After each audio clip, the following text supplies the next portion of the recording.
They told me women don't belong in business discussions, especially unemployed housewives like me. My father-in-law said it right at the Thanksgiving table, loud enough for everyone to hear.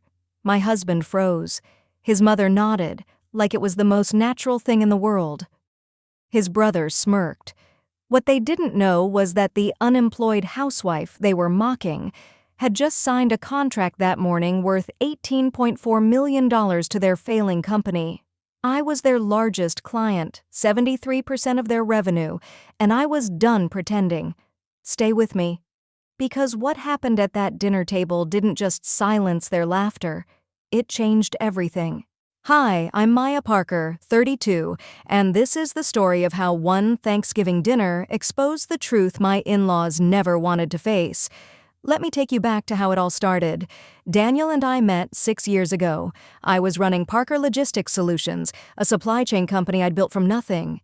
We started small, regional clients, solving problems other companies ignored. By the time I met Daniel, we were one of the top 15 logistics firms in the Northeast, $47 million in revenue last year, 140 employees. Daniel was charming, kind, and completely uninterested in my work. He thought my hobby was cute. He assumed I was just playing at business from home. I let him, because I loved him, and because his family, well, they were traditional. The Parkers owned Parker Manufacturing, a 40-year-old company that made parts for heavy machinery. It was Daniel's father's pride and joy. When Daniel brought me home for the first time, his father Richard looked at me like I was a curiosity. "So, what do you do, Maya?" he asked. "I run a logistics company," I said. He chuckled. "That's nice. Daniel will take care of the real business." His mother, Patricia, smiled sweetly. "Women have enough to do at home, don't they?" His brother, Kyle, just rolled his eyes. I swallowed it. For Daniel. Over the years, I tried to bring it up, tried to offer help when the company started struggling, competition from overseas, rising costs, canceled orders, but every time they shut me down. "Business is for the men," Richard would say. "Let the women handle the charity galas." Daniel never defended me. He just changed the subject. I told myself it was harmless, old-fashioned, but it hurt. Then came the crisis. 18 months ago, Parker Manufacturing was 3 weeks from bankruptcy. Their biggest client canceled a $6 million order. Suppliers demanded cash on delivery. The bank refused new loans. I knew because my company, Parker Logistics Solutions, handled their warehousing and distribution.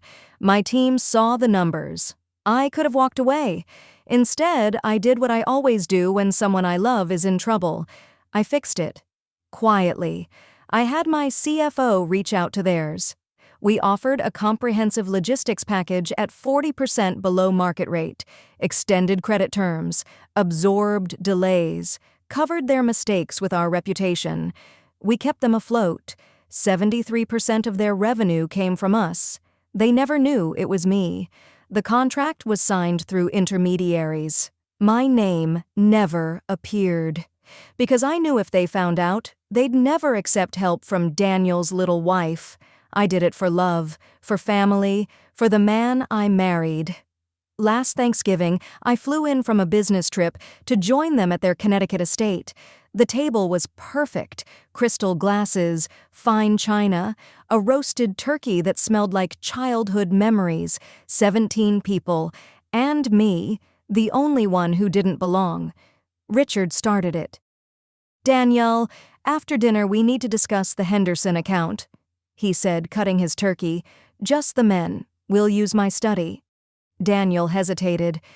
"Dad, maybe we should include—" Kyle cut him off with a laugh. "Include who? Your wife?" He looked at me. "What's she going to contribute? Tips on grocery shopping?" Patricia smiled sweetly. "I'm sure Maya understands. Business is so boring for women anyway. We can discuss the charity gala while the men work." I sipped my wine slowly. My phone buzzed in my lap. A text from my assistant Jennifer. "Mrs. Parker, their CFO is requesting an emergency meeting. Q4 projections are worse than expected. They need to renegotiate terms." Translation: They can't afford our current pricing. I typed back, tell him all contract discussions go through me personally. I'll call Monday. Then another message to Jennifer. Pull the complete file on Parker Manufacturing. Every contract, every payment, every communication for the past 18 months. On my desk first thing. Richard was still talking. That's how real business is done. Firm handshakes, man-to-man negotiations. None of this email nonsense. Kyle raised his glass. To successful men and the women who support them by staying in their lane. Laughter. Daniel looked at his plate. I set my phone face down. Actually, I said quietly. The table went quiet. Parker Manufacturing has survived the past 18 months because of Parker Logistics Solutions. Richard's fork stopped midair. What did you say? Parker Logistics Solutions, I repeated. The company that handles all your warehousing, distribution, and freight. The company that negotiated rates with your suppliers when you couldn't pay. The company that extended credit when the bank said no. Kyle stared. What does that have to do with anything? Everything, I said. Because I own it. I'm the CEO, founder, majority shareholder. You could have heard a pin drop. Daniel's head snapped toward me. Maya, what? I turned my phone screen toward Richard. This is the contract your CFO signed 18 months ago. $8.4 million annually. You were 3 weeks from bankruptcy. We charged 40% below market rate. We absorbed your delays. We covered your mistakes. I did it because I loved your son. Because this business meant everything to your family. I thought I was helping. Patricia's face was pale. That's impossible. You don't work. You're home all day. I work from home, I corrected. I have an office Daniel thinks I use for hobbies. 140 employees. $47 million in revenue last year. Richard set down his silverware. His hands were shaking. You're lying. I looked at him. Am I? Jennifer's timing was perfect. My phone rang. I answered on speaker. Yes, Jennifer. Mrs. Parker, Parker Manufacturing's CFO, is requesting an emergency meeting. They need to renegotiate terms immediately. Every eye was on me. What kind of renegotiation? I asked. Extended payment terms, reduced fees, 6-month deferment on invoices.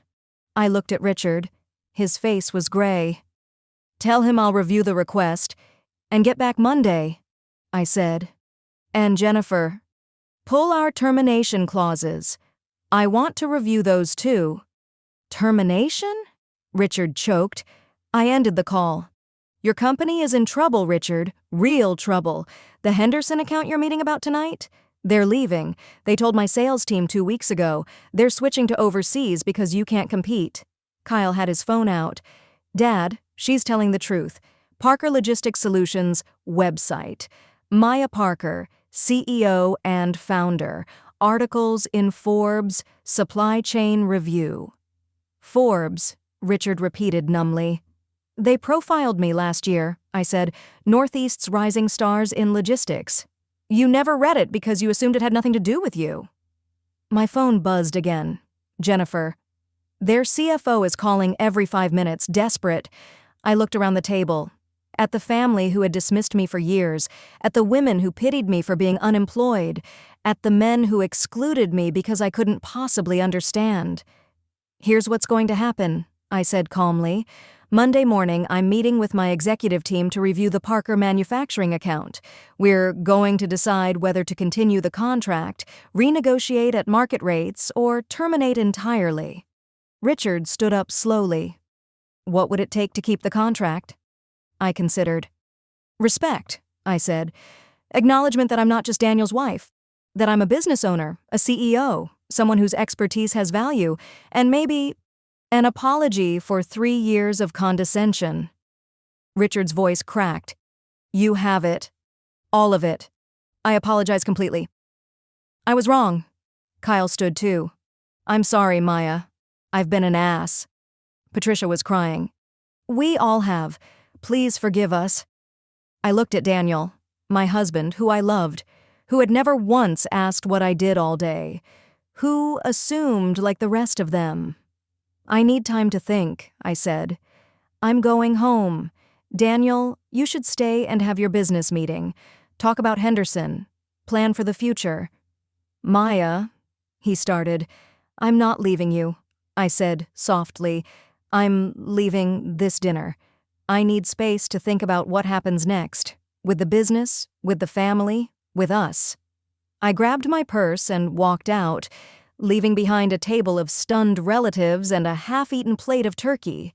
My phone rang before I reached my car. "Jennifer. Ma'am, Parker Manufacturing CFO is insisting on an immediate response." I sat in my car, looking back at the beautiful estate. Through the windows, I could see them gathered around Richard, everyone talking at once. "Tell him," I said slowly, "Parker Logistics Solutions will honor the existing contract through the end of the fiscal year. After that, new terms at market rates. If they want to continue, they'll pay what our services are worth, and all future negotiations will be with me directly." "Understood. And ma'am, you handled that like a boss." I smiled. "I am a boss, Jennifer. It's about time everyone else figured that out." I drove home to the house I shared with Daniel. To the office he thought I used for hobbies. To the life I'd built while everyone was too busy underestimating me to notice. Monday morning would bring difficult conversations, contract negotiations, family discussions, decisions about the future. But that night, I sat in my office, reviewed my company's quarterly reports, and reminded myself that I didn't need anyone's permission to be successful. I'd been successful all along, they just hadn't been paying attention.